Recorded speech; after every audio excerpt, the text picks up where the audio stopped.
Hello everyone, I'm doing another Vincent x Destinee fanfiction slash ASMR video, so let's get started. Halloween story, The Vincent Secret. Most of the building had already been transformed for the staff Halloween party. Paper ghosts taped to the walls, fake cobwebs dangling from ceiling corners, plastic pumpkins with glowing LED candles lined up in the hallway. Someone had even put a motion-activated skeleton under the vending machines that crackled every time anyone walked past it. Most people thought it was funny.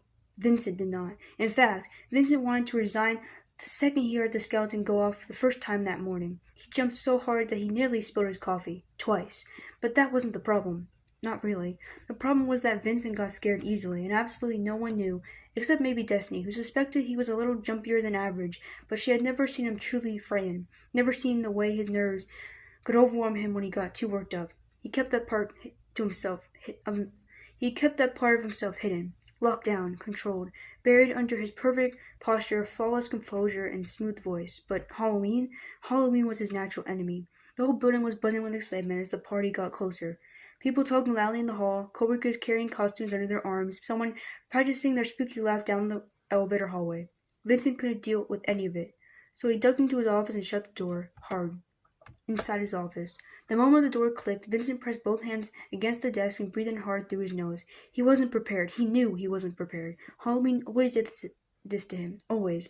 The lights in his office flickered slightly when the party committee plugged in another string of decorations somewhere down the hall. The faint sound of the skeleton's laugh echoed through the vents. Vincent flinched. His hands were already trembling. He sat down quickly, hoping the chair would ground him, but it only made him aware of how fast his heartbeat was pounding, how tight his chest felt. He pressed a hand against the middle of his vest, eyes squeezing shut. "Calm down," he whispered. "Calm down. It's nothing. It's just a party. Nothing is going to jump out." But his body didn't listen. His fingers shook so violently that he clasped them together just to try to hide it, but that only made the trembling more obvious. His legs bounced uncontrollably. His breath came too shallow.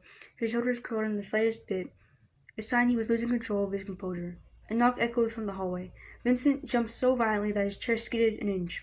He clutched the edge of his desk, trying to steady himself. His whole body was shaking now. Not just his hands, his entire frame, trembling in waves he couldn't stop. His throat felt tight, eyes stinging with embarrassed frustration. He hated this feeling. He hated being scared.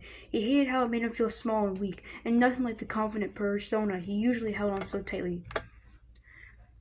He tried to take a deep breath. It hitched halfway through and broke apart. Vincent pressed the heels of his palms to his forehead.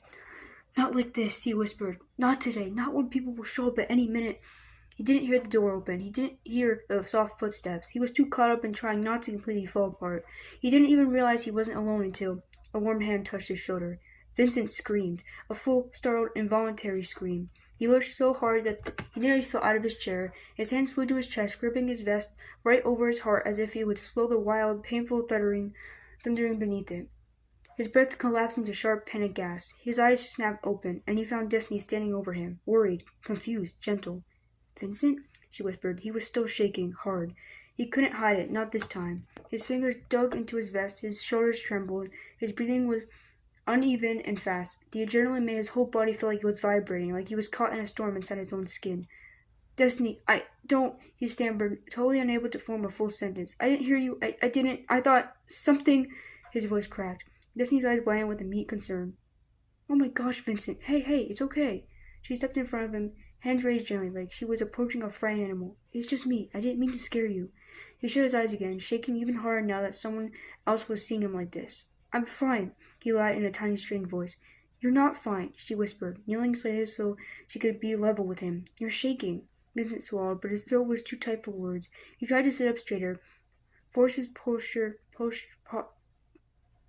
into something strong, something normal, but his body wouldn't obey. His hands trembled so hard that he stuffed them in under his arms, hugging himself in a desperate attempt to hide it.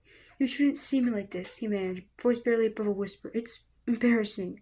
Destiny shook her head softly. "No, it's not." He took a shuddering breath that broke apart halfway through.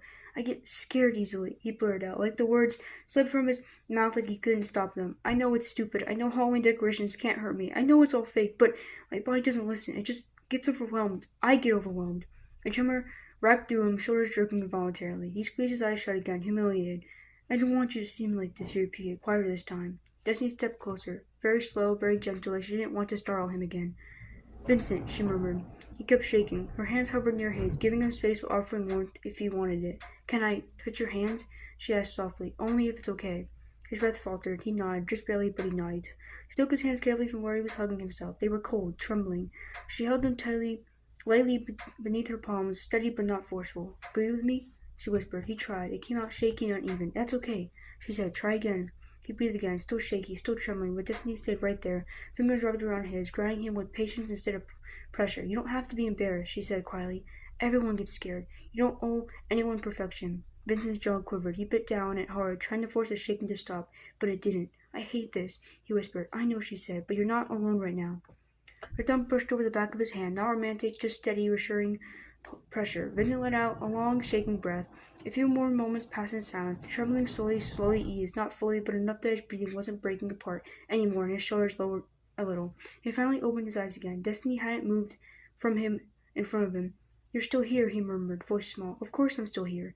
Even though I screamed in your face, she nodded gently. Even then, even though I'm shaking like this, even then, even though I look ridiculous, you don't look ridiculous. Vincent's eyes softened, warmth sprang through them in a fragile, vulnerable way he rarely showed to anyone. You're too kind to me, he whispered. Destinee squeezed his hands lightly. No, I just care about you. His breath hissed again, but this time in a different way, a calmer way. He looked down at their hands, then at her face again, his expression softening into something tired but grateful. Thank you, he murmured. You don't have to thank me, she said. You didn't do anything wrong. He exhaled slowly, finally starting to settle. He wasn't steady yet. His hands still trembled just a little, but he wasn't panicking anymore. He wasn't drowning. Destinee had anchored him back to the surface. After a long moment, he whispered, Would you stay with me at the party? I don't want to get started again. Destinee smiled gently. Of course I'll stay with you. He nodded, really functioning through him. Okay, he said softly. Okay, I think I can handle it then. And for the first time that day, Vincent felt like maybe Halloween wasn't so terrifying after all.